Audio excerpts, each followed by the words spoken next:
Today we talk about moments of glory in politics and its limits with German Environment Minister Barbara Hendricks. Welcome. Hello.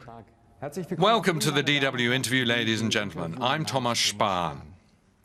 Ms. Hendricks, you helped write history on December the 12th, 2015, when almost all the states in the world signed the first ever legally binding global climate deal. What were you thinking at that moment?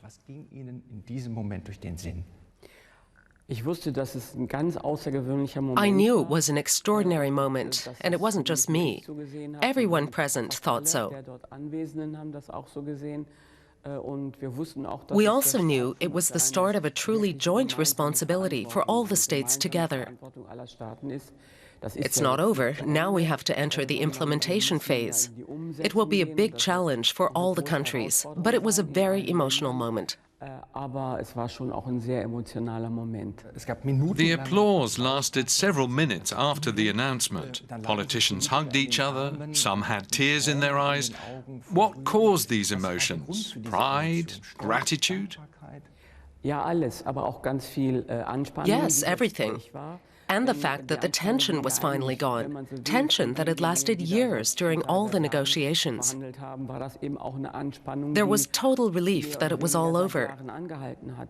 Everyone knew this was the last chance to sensibly replace the Kyoto Protocol. The attempt had failed in Copenhagen. So, first the tension had finally eased, then came relief and pride, yes.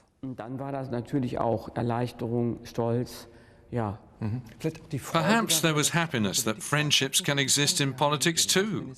You made a pact with the foreign minister of the Marshall Islands. Yes, you could say that. I can really say that Tony de Brum is my friend. And I think he'd say the same. We've known each other for about 2 years. He's a very unusual person who's been fighting his whole life. First against nuclear testing at Bikini Atoll, part of his home. And now for years for climate protection. He's had a lot of success. He set up the Coalition of Ambition. He managed to prove that the small island states, which are relatively powerless, although there are 30 of them, do have power. And so they challenged the bigger powers, and they succeeded. They managed to break down all the old structures.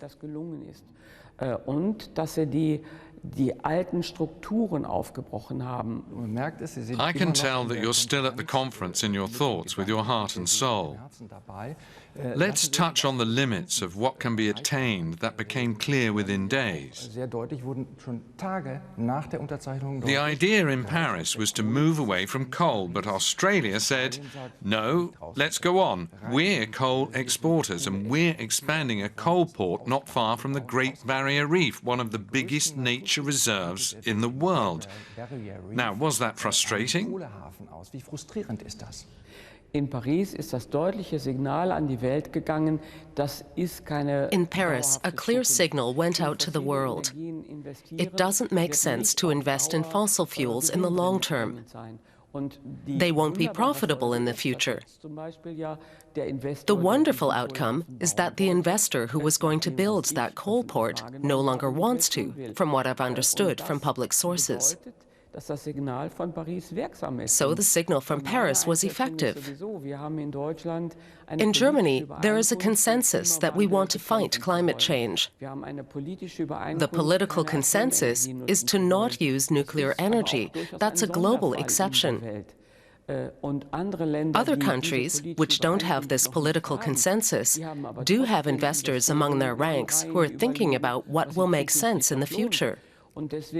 That's why, regardless of political consensus, investment behavior will perhaps lead to faster than expected implementation of the decisions we made in Paris.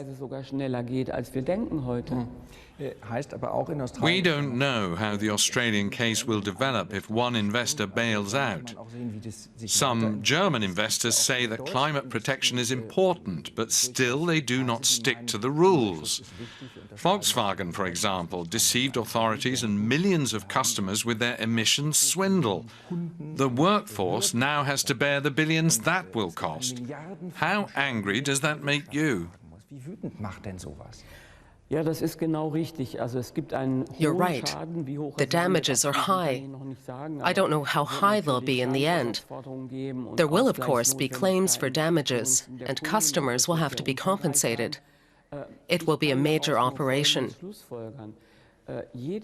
I can only conclude that reasonable companies should not use their intelligence and technological skills to circumvent environmental standards, but quite the opposite.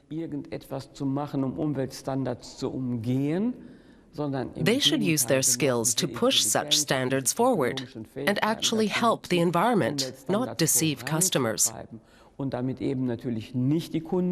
Companies that think they can avoid adhering to environmental standards are part of the past, and if they continue to behave like that, they will push themselves out of the market.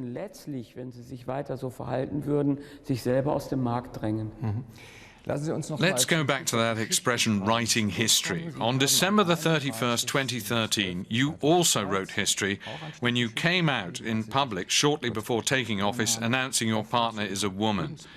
You are the first German minister who is openly lesbian. What led you to do this? Was hat Sie dazu gebracht, das öffentlich zu machen? Was war Ihr Antrieb? It was actually more by chance. I didn't do it consciously. A journalist from my local newspaper in Niederrhein was interviewing me about notable people of 2013. I was becoming federal environment minister, interesting news for a local paper. It wasn't a secret. Everyone around me knew. So the local journalist included it in the story.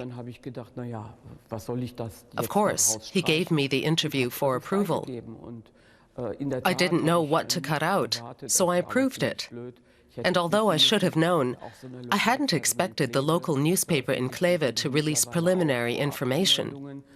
It was taken up nationwide on the same day. I hadn't expected that. That was stupid of me, but it's okay. It didn't do me any harm. You are relatively unknown for a federal minister. This might have the positive effect that you can go shopping unnoticed. Is that true? Yes, I enjoy that. Though I have become more well-known since Paris, because there was a lot of coverage in electronic media. But generally, I'm very happy with the situation. I don't need security details, except when the federal police thinks it's necessary. I don't have to tell the police in advance before I go shopping. I take my bike on holiday, and no one has to ride behind me. So that's good. This summer, you'll probably become better known because you will jointly announce possible locations for storing nuclear waste. What are your feelings on this? You won't be very popular, will you?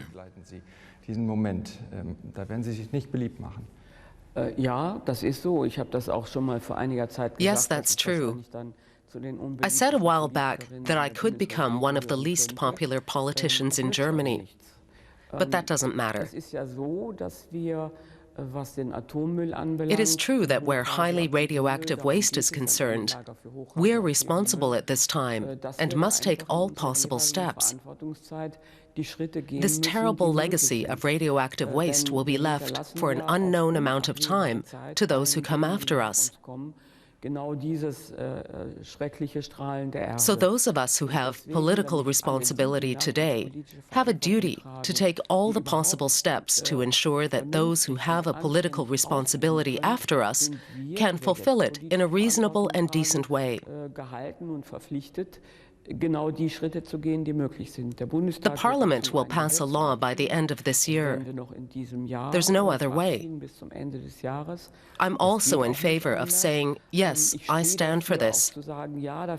But I don't think people should be hostile towards me personally.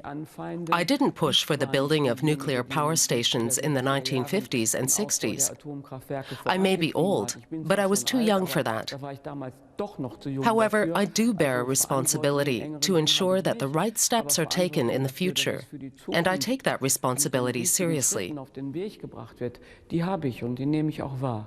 Would you say you can handle money?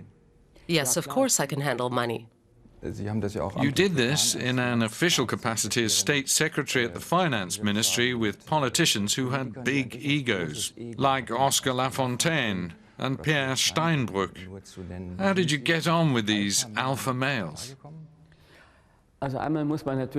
You just have to know how alpha males function. It's very transparent. Then you can deal with it. Tell us how they do function. Many men, especially alpha males, are like an open book, and every woman can read them. Does that mean do your thing while they get on with theirs? Sometimes you have to let them think they took the decisions. Ms. Hendricks, we always finish the DW interview with 3 sentences we'd like you to complete. I'm fond of the margarine industry in Lower Niederrhein because... I'm not so fond of it now because it no longer exists, but my PhD was about its history. For me, the limits of politics lie in responsibility for the people, today and in the future. I'm certain that the climate deal in Paris will not be an empty promise because... We've all agreed that we want to and have to work together to curb climate change and to limit global warming to 2 degrees, preferably 1.5. Otherwise, we won't be able to survive in the future. Barbara Hendricks, many thanks.